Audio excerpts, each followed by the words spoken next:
Next topic हमारा है modulus of complex number. ठीक है, तो इसमें पहली बात कुछ पॉइंट्स है इसके वो लिख लेते हैं। इसको रिप्रेजेंट किया जाता है इस तरह से।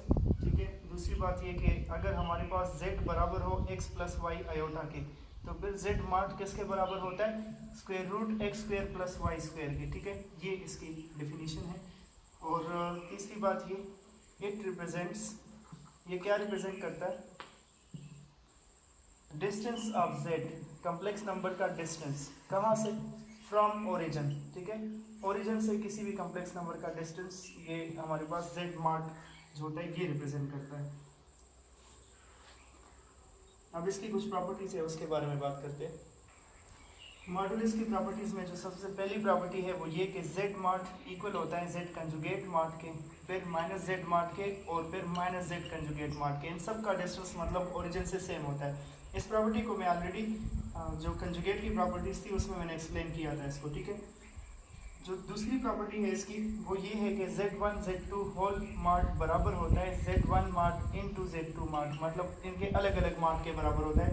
ये प्रॉपर्टीज काफ़ी हेल्पफुल है एमसीक्यूज के सॉल्व करने में। ठीक है, इसकी तीसरी प्रॉपर्टी ये है कि z1 by z2 whole mod जो होता है वो भी बराबर होता है दोनों के अलग अलग मॉड के। तो इससे हमें एमसीक्यूज में काफ़ी आसानी रहेगी। मैं इस पर हर एक पर आपको क्वेश्चन करवा दूंगा। एक और प्रॉपर्टी ये है कि z पावर n मॉड जो होता है वो z मॉड पावर n के बराबर होता है। प्रॉपर्टी नंबर 5 ये है कि अगर z मॉड बराबर हो 1 के, देन हमारे पास z इनवर्स जो होगा वो बराबर होगा z कंजुगेट के। अब ये प्रॉपर्टी कहाँ से आई? कंजुगेट वाली प्रॉपर्टी में हमने ये प्रूव किया था कि z इनवर्स बराबर होता है z inverse is equal to z conjugate by z mod square. तो यहाँ अगर हम z मॉड स्क्वायर हमारे पास 1 हो जाए तो ये z कंजुगेट बाई 1 के बराबर हो जाएगा। इसी वजह से z इनवर्स फिर इक्वल होगा z कंजुगेट के। अगर किसी कम्प्लेक्स नंबर का मॉड 1 हो तो इसका इनवर्स सिर्फ उसके कंजुगेट के बराबर आएगा। ये प्रॉपर्टी है।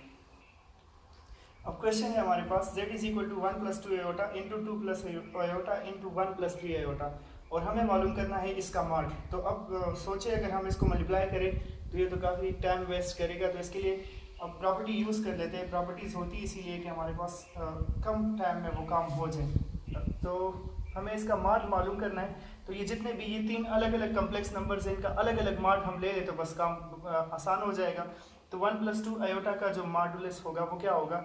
रियल पार्ट का स्क्वायर प्लस इमेजिनरी पार्ट का स्क्वायर। तो 1 प्लस 4 से आ जाएगा स्क्वायर रूट 5। ठीक है, दूसरे का आप मॉड ले ले तो 2 प्लस आयोटा है, रियल पार्ट का स्क्वायर 4 प्लस इमेजिनरी पार्ट 1 है तो उसका स्क्वायर 1, तो अगेन स्क्वायर रूट 5 आ जाएगा। और तीसरे का अगर हम मालूम करें तो 1 का स्क्वायर 1 प्लस 3 का स्क्वायर 9, तो ये स्क्वायर रूट 10 आ जाएगा।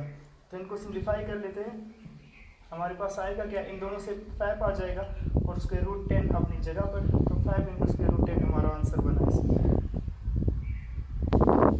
नेक्स्ट क्वेश्चन, z हमारे पास है 1 plus iota into 1 plus 2 iota divide by 1 plus 3 iota. Again हमें इसका मॉड मालूम करना है। तो ये भी प्रॉपर्टी की मदद से हम आसानी से कर लेंगे। प्रॉपर्टी के मुताबिक क्या होगा? इन सब का अलग अलग मॉड ले लेंगे।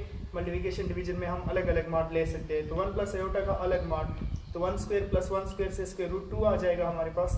यहाँ से 1 स्क्वायर प्लस 2 स्क्वायर तो स्क्वायर रूट 5 आ जाएगा, और नीचे 1 स्क्वायर प्लस 3 स्क्वायर से स्क्वायर रूट 10 आ जाएगा। तो इनको सिम्प्लीफाई कर लेते हैं। ऊपर हमारे पास आ जाएगा 2 5 स्क्वायर रूट 10, नीचे भी स्क्वायर रूट पे, तो ये कैंसिल आउट हो जाएंगे। तो z मॉड हमारे पास इक्वल हो गया 1 के। अगर इस प्रॉपर्टी के बगैर हम इसको करते तो पहले इनको मल्टीप्लाई करना होता, उसके बाद रेशनलाइज करने के लिए इसका कंजुगेट मल्टीप्लाई डिवाइड करते तो वो एक लंबा चौड़ा किस्सा बन जाता। तो प्रॉपर्टी की वजह से ये काफ़ी कम टाइम में आसानी के साथ हो गई। नेक्स्ट क्वेश्चन है z is equal to 1 minus iota whole square divide by 1 plus 2 iota, और इसका कंजुगेट मालूम करना है। तो डिवीजन वाली प्रॉपर्टी के मुताबिक तो हम ऊपर नीचे अलग अलग कंजुगेट ले सकते हैं, लेकिन ऊपर 1 माइनस आयोटा होल स्क्वायर है। तो एक प्रॉपर्टी हमारे पास ये भी थी कंजुगेट में मॉड में सॉरी कि z power n whole mod बराबर होता है z मॉड पावर n के। तो इस प्रॉपर्टी को हम यूज़ कर लेते हैं। तो इसका मॉड लेकर भी इस पर स्क्वायर लिया जा सकता है। तो इसका मॉड क्या होगा? 1 square plus into minus 1 square. तो 1 स्क्वायर और 1 स्क्वायर से हमारे माइनस 1 के स्क्वायर से हमारे पास 2 आ जाएगा, तो स्क्वायर रूट 2 हो गया और इस पर स्क्वायर आ जाएगा। नीचे रियल पार्ट का स्क्वायर तो 1, इमेजिनरी पार्ट का स्क्वायर 4, तो 1 प्लस 4 से स्क्वायर रूट 5 आ जाएगा। तो इससे आ गया 2 डिवाइड बाई स्क्वायर रूट 5। तो काफ़ी आसानी से ये भी हमने मालूम कर लिया। नेक्स्ट क्वेश्चन, z हमारे पास इक्वल है 1 plus cos theta plus iota sine theta के, और इसका मॉड हमें मालूम करना है। तो रियल पार्ट का स्क्वायर आ जाएगा 1 plus cos theta whole square, और प्लस इमेजिनरी पार्ट का स्क्वायर आ जाएगा sine theta whole square under the root. तो अब इसको एक्सपेंड करें 1 plus cos square theta plus 2 cos theta आ जाएगा और प्लस साइन स्क्वायर थीटा अपनी जगह। तो cos square plus sine square हमारे पास इक्वल हो जाएगा 1 के, 1 प्लस 1 से 2 आ गया और प्लस 2 cos थीटा अपनी जगह। अब इससे 2 कॉमन कर ले तो 2 × 1 plus cos theta under the root, ये हमारा आंसर बना। नेक्स्ट क्वेश्चन हमारे पास है कि 3/2 plus iota into square root 3/2 whole power 50 equal है 3 power 24 is into x plus iota b के। हमें मालूम करना है x square plus b square. तो x square plus b square इससे कैसे मालूम होगा? वो तब हो सकता है अगर हम दोनों साइड का मॉडुलस ले लें, तो इससे आ जाएगा x square plus b square whole under the root. तो फिर हमारे पास ये वैल्यू मालूम हो सकती है। तो हम दोनों साइड का मॉड ले लेते हैं, ठीक है। तो मॉड के मुताबिक इसका मॉड ले लेंगे और इसका पावर 50 ले लेंगे। z power n mod is equal to z mod power n के प्रॉपर्टी के हिसाब से। तो इसका मॉड क्या आएगा? 3/2 का होल स्क्वायर, तो इससे आएगा 9/4 और प्लस इसका स्क्वायर आ जाएगा 3/4, ठीक है। और होल पावर 50 अपनी जगह पर आ जाएगा। राइट साइड पर 3 पावर 24 अपनी जगह और इसका x square plus b square under root इसका मॉड आ जाए। तो ये रियल नंबर पर मॉड लेने का कोई मतलब नहीं है, 3 पावर 24 अपनी जगह पर ही आ जाएगा। तो 9 + 3 से हमारे पास आ जाएगा 12/4। तो 12/4 3 के बराबर होता है, मतलब ये 3 पावर 50 बना। और राइट साइड पर 3 power 24 square root x square plus b square अपनी जगह। 3 पावर 24 को अगर यहाँ इस तरफ ले आओ डिवीजन में, तो बेसिस सेम है तो पावर सब्ट्रैक्ट हो जाएंगे। तो 3 पावर 26 आ गया हमारे पास और x square plus b square under the root अपनी जगह। अब दोनों साइड का लास्ट स्टेप में स्क्वायर ले लेते हैं, ठीक है। तो x square plus b square हमारे पास किसके बराबर हो जाएगा?